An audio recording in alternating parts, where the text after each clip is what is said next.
You know, I don't think of myself as being an old guy, even though my kids are quite convinced that I am. That's their fault. They're kids. They think week old bread is old. I'm 47, soon be 48. But because of the way things worked out, I had older parents who were Depression-era children. And I actually, in my childhood, got to meet World War I veterans. One was a great-uncle. And when he came home from the Great War, he wasn't quite right. And for the rest of his life, which wound up being to a great age, hence me being able to meet him, he didn't do much. Just stayed on the farm that his daddy had built and worked at that and raised a couple of children.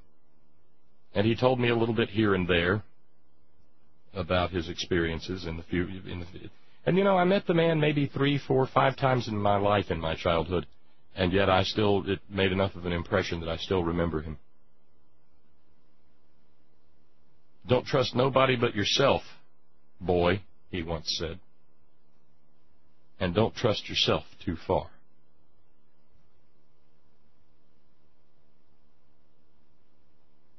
And the things that he had picked up and brought back to the hills with him, hearing him whistle and even at his advanced age sing the few lyrics to Mademoiselle of Armentières, it was quaint. But one begins to understand after a while why things like that stick with you. And, you know, maybe I was 8, 9, having this old face look at me and say, "Sprechen Sie Deutsch?" Because they were all taught that, because if the answer was yes, you killed them. Those folks deserve remembering. And, you know, in this modern mechanized age, perhaps we're not as shocked, although perhaps that's a function of some failure in our own conscience and in our own brains. We're not as shocked and horrified, I don't think, as that generation was. They came from places where nothing moved faster than a horse could go. And they were thrust into a world where where artillery shells shrieked at more than the speed of sound. And they were what Gertrude Stein said, a lost generation. The poem that best defines that era was written by Wilfred Owen between the 8th of October 1917 and March of 1918. Poetry takes work. Wilfred Owen was killed exactly 1 week before the Armistice was signed. He was a British soldier. He was crossing a canal when a German bullet found his head. The notice of his death was delivered to his mother in England, literally, as the bells were pealing the end of the war at 11 a.m. on November the 11th, 1918.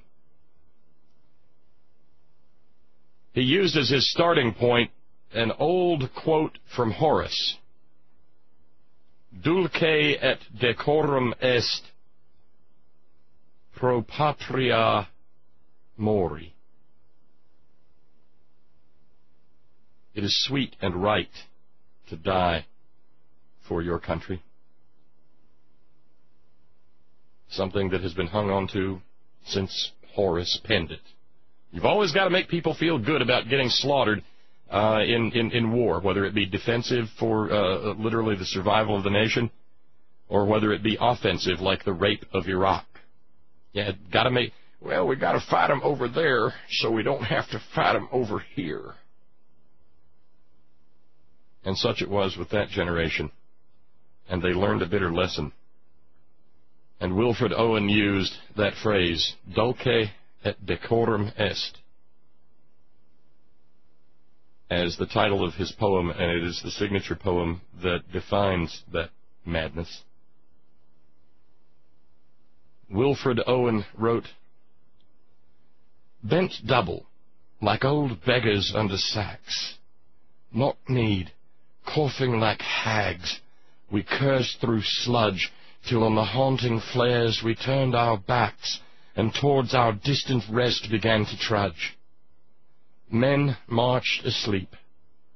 Many had lost their boots, but limped on, bloodshod. All went lame, all blind, drunk with fatigue, deaf even to the hoots of tired, outstripped 5-9s that dropped behind. Gas! Gas! Quick, boys! An ecstasy of fumbling, fitting the clumsy helmets just in time. But someone still was yelling out and stumbling and floundering like a man in fire or lime. Dim though the misty panes, dim through the misty panes and thick green light as under a green sea, I saw him drowning.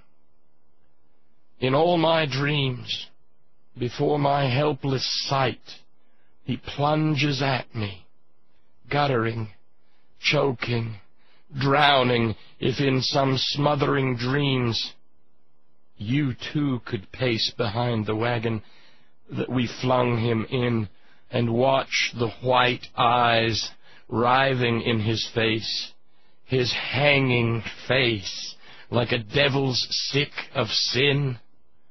If you could hear, at every jolt, the blood come gargling from the froth-corrupted lungs, obscene as cancer, bitter as the cud of vile, incurable sores on innocent tongues.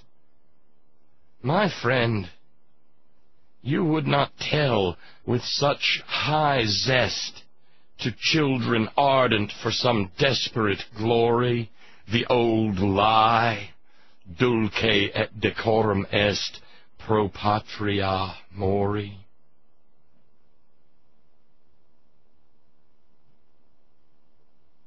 The old lie. And it's still old, and it's still a lie, and it is still being bruited and spread about, largely by people who haven't the guts themselves to serve and fight, and have never witnessed a horror of death like that, or like any other that happens upon a battlefield. The old lie, dulce et decorum est pro patria mori, because there is nothing sweet and there is nothing honorable in slaughter. Sometimes there is necessity, but sweet,